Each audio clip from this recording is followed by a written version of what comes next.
Hello and welcome to another video on phonetics. In the last two videos on phonetics, we looked at word and sentence stress, the suprasegmental features, where we found that in English, inside a word, different syllables are produced with different accent. For example, produce has a stress on the first syllable, while produce has a stress on the second syllable. We found how this works in sentences also. That was in the video on suprasegmentals. If you haven't watched it, please watch it and come back. And another video was on the organs of speech. The speech organs, they are called vocal organs, where we found how speech happens. So those who haven't watched that video, please watch it.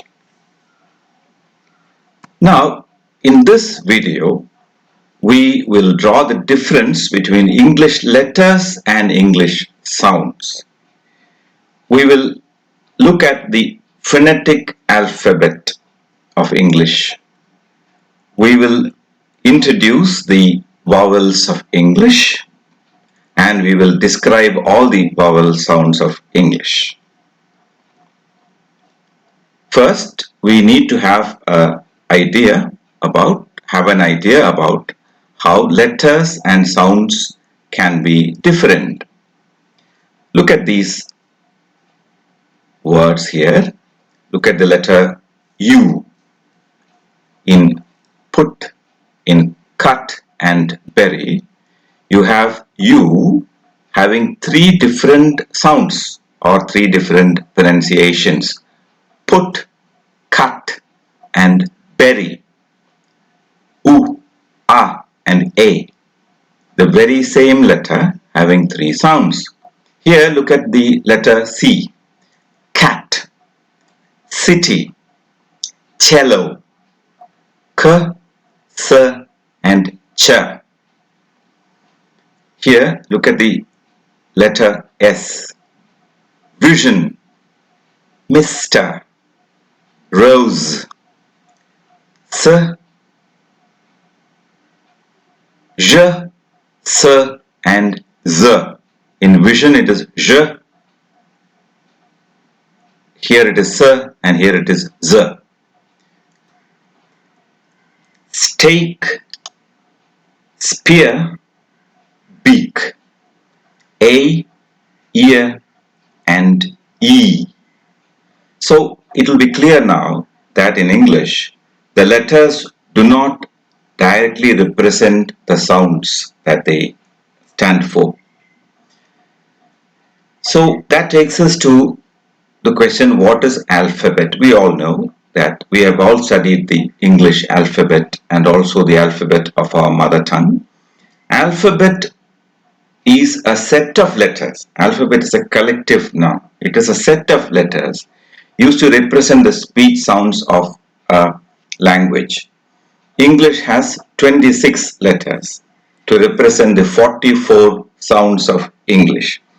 That can be said to be a limitation that English language has.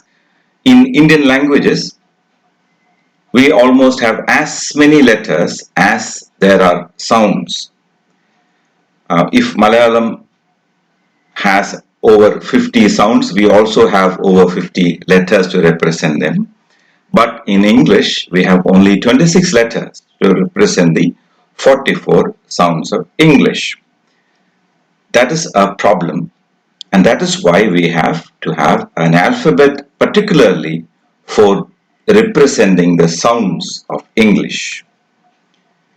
That is why we need to have an English phonetic alphabet. This is an alphabet. We have studied the English alphabet, A, B, C, D up to Z, but they are only 26. But here we have represented the sounds of English. English has 12 pure vowels, 8 diphthongs and 24 consonants. Pure vowels and diphthongs are together called the vowels of English, and these 24 are the consonants of English.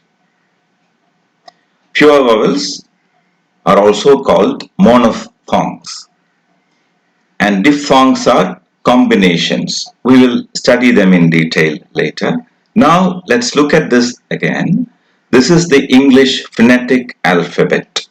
We have studied the English alphabet, which is A, B, C, D up to Z, which is the English, the alphabet, letters of the English alphabet. We don't say English alphabets. If we want to talk about the alphabet of English and Malayalam, we say the alphabets of English and Malayalam.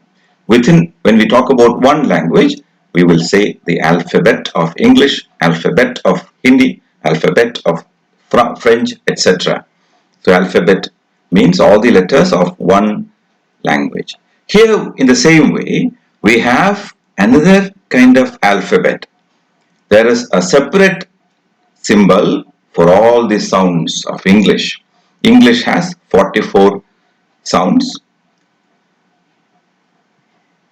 They are called phonemes. We will look at that in another video where we say that a phoneme can have a variation within it.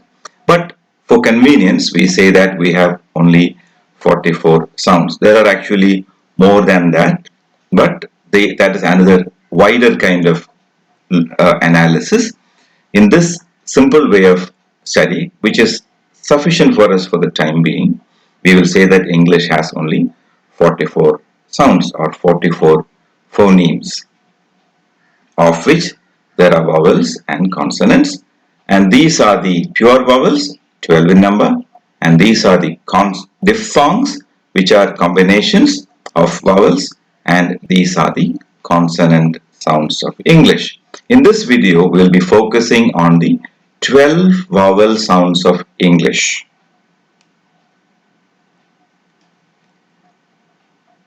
In the school, we learn that English has 5 vowels, A, E, I, O, U. And people generally say that English has only 5 vowels. But we need to know now that English has only 5 vowel letters, while English has about 12 plus 8 vowels, 12 monophthongs, 8 diphthongs. Let's look at the letter A and how the letter A represents different sounds in different words. Look at the way I will be pronouncing the A in all these words. Back, father, about, football, cable, share. See? Back. This is all these are 1, 2, 3, 4, 5, 6. All these 6 are 6 different sounds in English. These 2 are diphthongs and these 4 are vowel sounds, and they are all represented by the letter A. So when we say that English has only 5 vowel letters, it's a limited way of saying it. The letter A itself can have many different sound value. A, o, a, air. So I was trying to tell you that the letters of English each letter could stand for more than one sound. Here a unique example of the letter A standing for so many different sounds. A could be a here, here, here, or a and air. I will read these letters once again, these words once again. Back, father, about, football, cable, share. Now let's look at the other vowel letters of English. A we discussed. This A, E, I, O, U are the names of these letters. They are names and not the sounds they represent. They could also represent the sounds, but it's name. A, E, I, O, U. Interestingly, we look at this E. E is rarely pronounced E in English. It's often pronounced as A. For example, in bed, pen, etc. You have it as A sound. And this rarely stands for A also. Well, I don't want to confuse you. Let's look at A, E, I, O, U, which are the vowel letters. And we looked at A and its different possible sounds. And we now look at E letter. It could stand for A sound. It could stand for A sound. It could stand for E sound. In these three words, we have A, the spelling, giving three different sounds. E letter could be E, could be I, it could be A, it could be something else too. Here I have given three examples in ship, in fine, and in bird. O, A-E-I-O, it could be U, it could be O, it could be U. Shoot, on, good. And we call this U in English. And the sound U is not even a vowel. U is different. Ya sound is different. We'll look at it. It's a semi-vowel. We will look at it when we look at consonants later. Ya sound is not a vowel sound.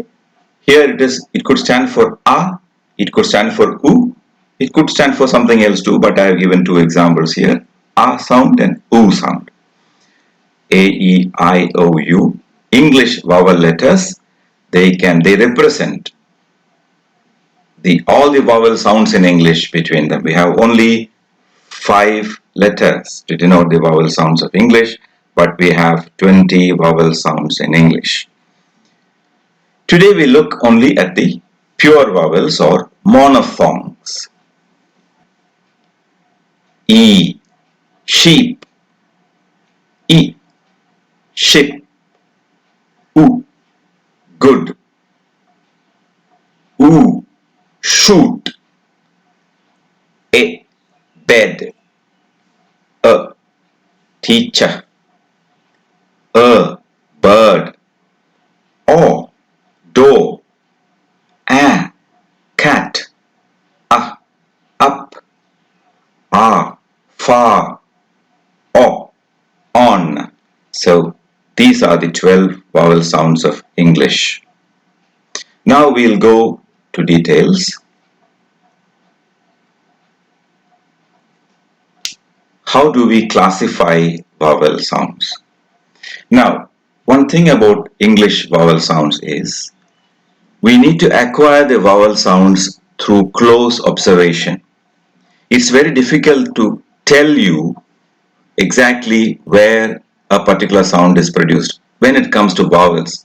When we talk about consonants, we can say exactly how a sound can be produced, at which point the constriction happens, etc. But in vowels, that is not possible. We can classify vowels according to the tongue position and lips, etc. But by and large, when we actually learn vowels, we need to listen and focus on speech and pick up the English, the quality of the English sound with great clarity. But for the sake of convenience, we say that we can classify vowels according to the tongue positions. You remember this photograph, this picture I mean, we had it in the video on organs of speech.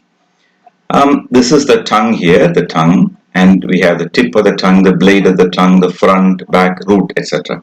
We are today interested in the front and back parts of the tongue. This is a front and this is back. And the area in between is called the central part of the tongue. So when we talk about vowels, we are interested in these parts. These parts. The front of the tongue, central part of the tongue, and back of the tongue. And the tongue can be raised. We know you can raise the front of the tongue towards the hard palate. You can raise the back of the tongue towards the soft palate. You can also raise the central part a bit towards the point where the hard palate and the soft palate meets. Imagine this is the tongue. This is the top part of the tongue and this is the base part of the tongue.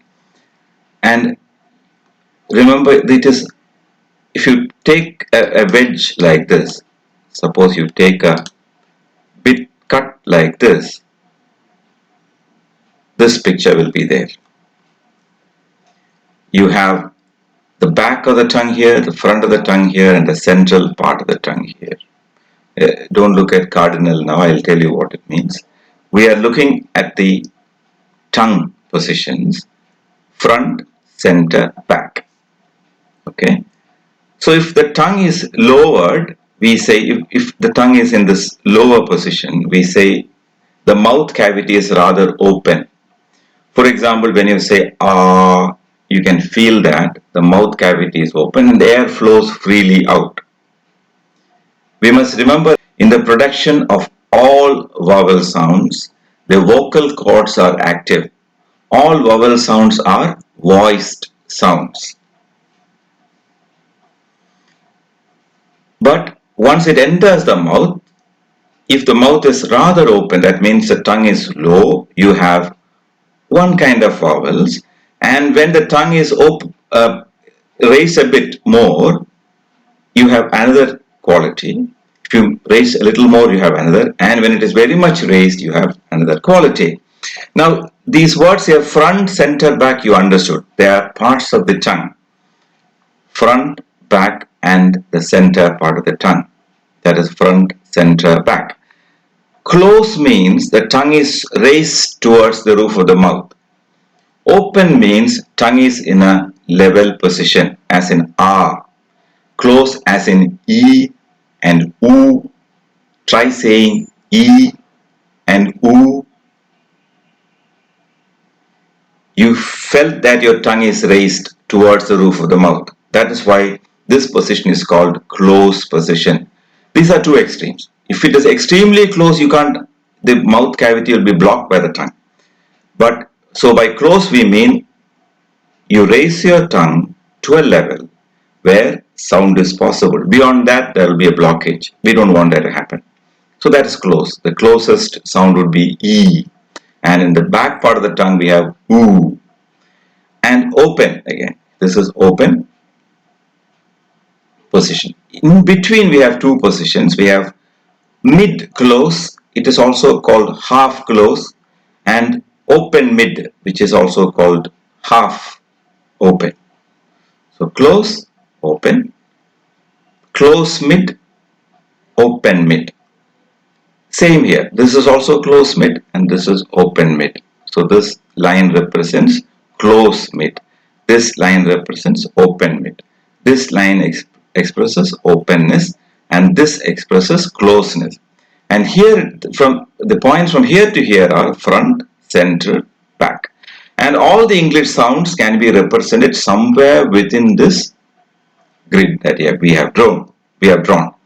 And these positions, so we say we have 8 positions back. So we say this is close front position, close mid front position, open mid front position, open front position, close back position, close mid back position, open mid back position, open back position.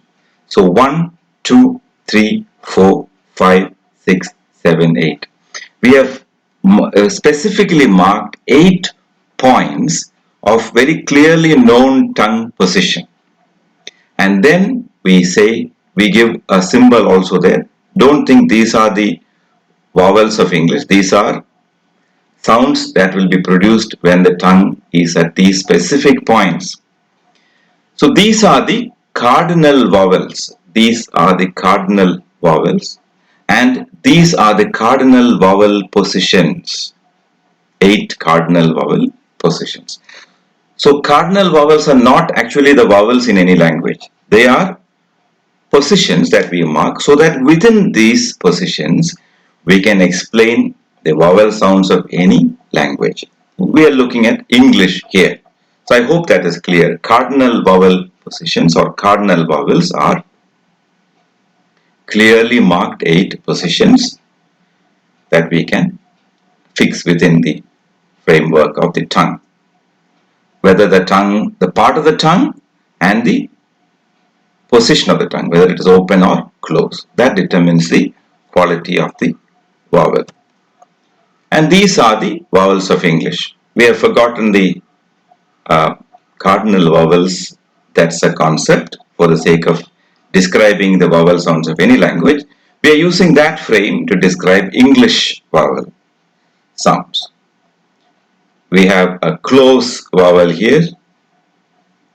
This is a little away from the front and towards the center. You see the position here? It's a short E sound. We have close mid position here, and we have A somewhere in between. A is not in the totally open position, it's somewhere above that. So this is the way we mark all the English vowels within the cardinal vowel position grid. So look at the sounds E, E, A, A,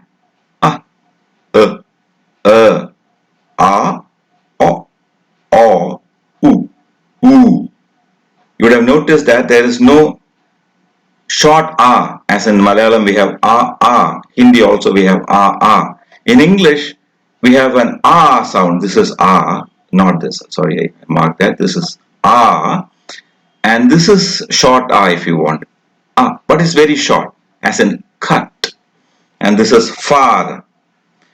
And this is O. Let's leave O there. And look at A. In Indian languages we have A. In Malayalam also we have an A and a long A. In English we have an A, but we don't have a long A sound. That is one information we need to keep in mind.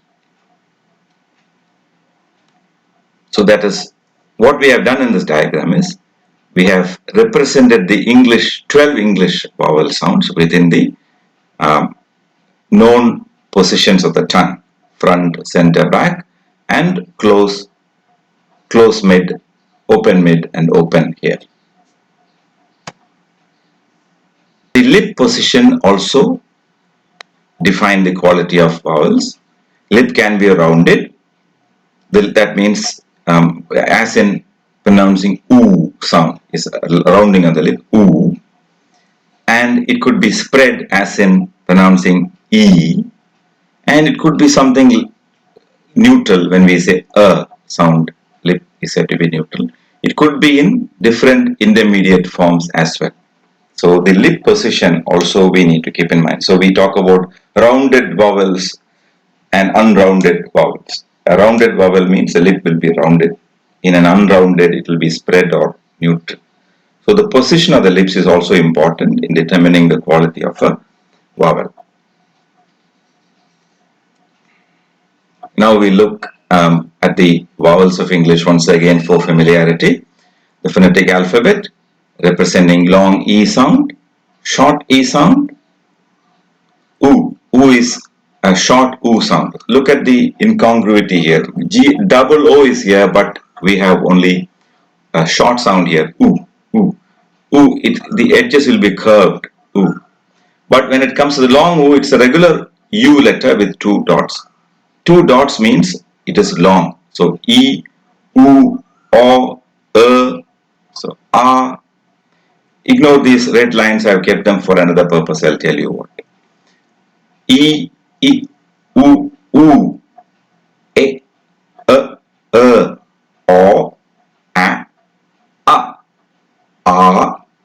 O. So this is O. It may look, suddenly it may feel like an A sound, but it is O.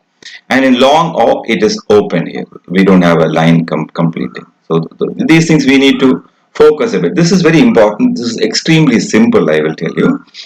Because we are not used to it, this may look new and difficult, but this is something we have to learn. Whether you are an English literature specialist or language specialist or anybody following any discipline studying English, It's very, very convenient to know all the sounds of English.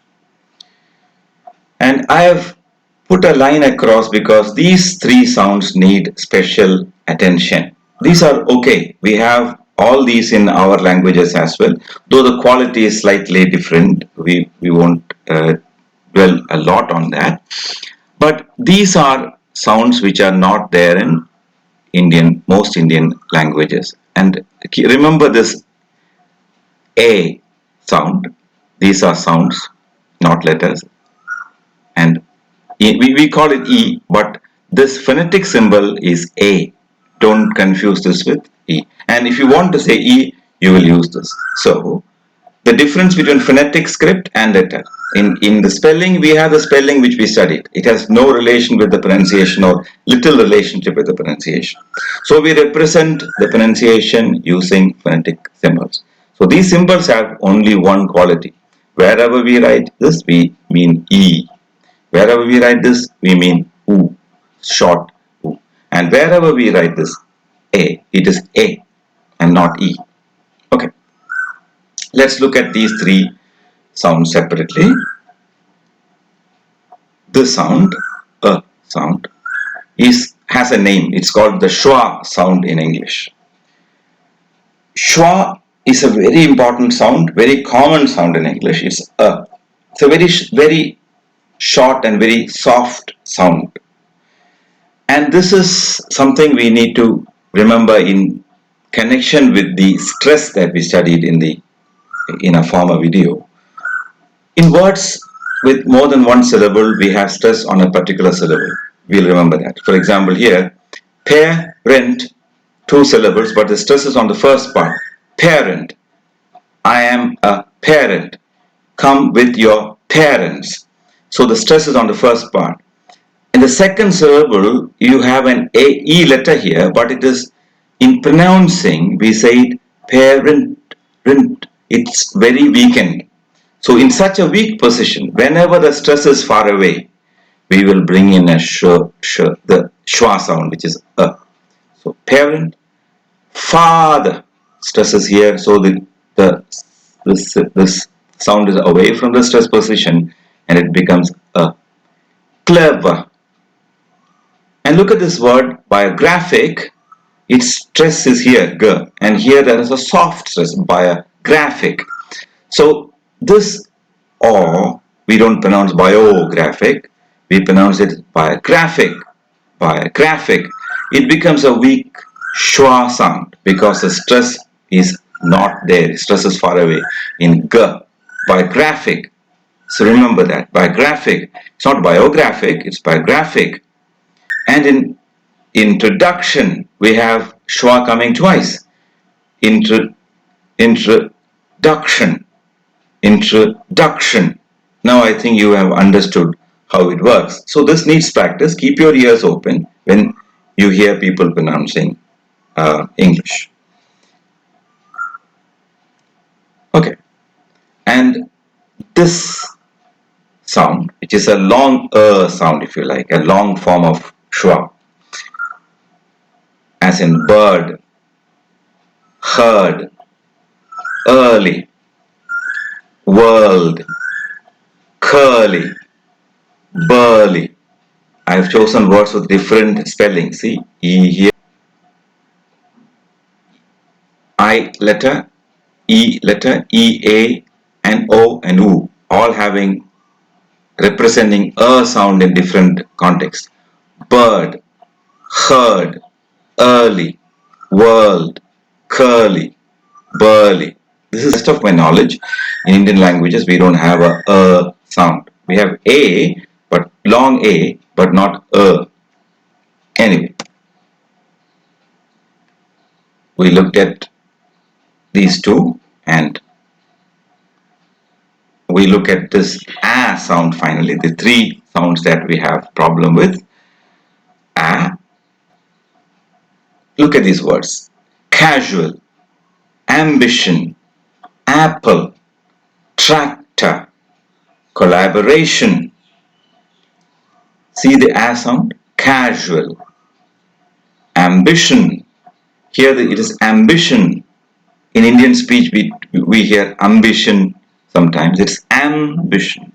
And here, see the within brackets, it means this can be or cannot be pronounced. Need not be. It can be ambition or ambition. Bishan or bishan. So remember this schwa is a weak sound and the stress is away from it. Therefore, it either disappears or it can be there. So if it's a bracket, it means it is optional. It can be there. It need not be pronounced. But coming back to a sound, casual, ambition, apple, tractor, collaboration, collaboration. So I have chosen words where this a sound occurs in different positions. You have initial here, am with stress on the second syllable, and here stress on a itself. So remember a, it's a. Again, a sound which is not there in most Indian languages. We tend to use some other word for that. But remember, this is a sound which we need to have in mind. A sound, and a sound, we need to be very careful, so because it affects the quality of our pronunciation. And we need to keep in mind. So what we have done so far is we have looked at the English vowels here. We have looked at the monophthongs, pure vowels. We have looked at all the quality, and we have become familiar with the symbols. So now this is only a beginning. I'm sure you will go on using a dictionary and things like that and go on developing it. Now we look at the difference between letters of the alphabet and the phonetic alphabet. In letters of the alphabet, we have a capital and a small letter. We have the uppercase and lowercase. In phonetic alphabet, we don't have that. We have only one form. It doesn't change at all. And we put phonetic alphabet within slashes. That is to show that this is the phonetic. I have look at this pair and I have put within slashes. It means this is phonetic transcription and not the orthographic form. This is the orthographic form where the English letters of the alphabet are used, and this is the phonetic transcription. When we do a phonetic transcription, we need to put those words or letters with words or sounds within slashes. So it's all about sounds. These are symbols representing sounds, and these are only letters. Okay, and coming back to the letters of the alphabet, these are the letters of the alphabet with the capital, small, etc. We don't have that difference here. We don't have that, and we need to put the phonetic symbols within slashes all the time. And in the orthographic script, we have running hand. When we write, we have cursive writing. In phonetic script, generally, we don't have that either. So you don't connect one symbol with the other. We need to do them individually when you do transcription. Transcription is changing the orthographic or the letters into the sounds. Why do we need it? Because in English, there is no one-to-one correspondence between the letters and the sounds. Therefore, we have to study the sounds of English afresh, and we are in the process of doing that. And we have today looked at the monophthongs or the vowel sounds of English. In this video, we drew the difference between English letters and English sounds, and we looked at the phonetic alphabet, and we looked at the vowels of English. We looked at the pure vowels or monophthongs, and we have also learned how the vowels can be described using the position of the tongue. For example, this A is an open sound, A is a mid-open, E is a close sound, U is a back sound, is a central sound. See, that we have learned to do that kind of description. And we looked at the lip position and how lips also help in describing the vowel sounds. But remember, though we have found ways to describe vowel sounds in English, you need to listen to vowel sounds and learn. It's very, very important. Only then can we master the vowel sounds in English with quality. And in the next video, we'll be looking at the diphthongs of English. Hello, and thank you for your interest in my videos, and thank you for watching this video. Before we close, let me say one thing. It's very useful if you can start using a pronouncing dictionary or any good dictionary, for example, by Oxford University Press or Cambridge University Press, will have the meanings and also the pronunciation given in the phonetic script. So become familiar with that. And the only way to learn English pronunciation is to learn the pronunciation of individual words. As we said during the previous lectures, there are no fixed rules that we can follow in that aspect. So we need to learn the pronunciation of every word separately. So start using a dictionary today. There is a dictionary called English Pronouncing Dictionary, which is specially meant for learning pronunciation. You will find the pronunciation of places and the names of people also there. Or you can use the internet to find the individual pronunciation. But I would recommend that if you are a student of English literature, serious about your studies, it's very convenient in the long run to be familiar with the phonetic script and also familiar with the phonetic description of the pronunciation given in dictionaries. Okay, thank you very much, and we'll meet again soon in the next video.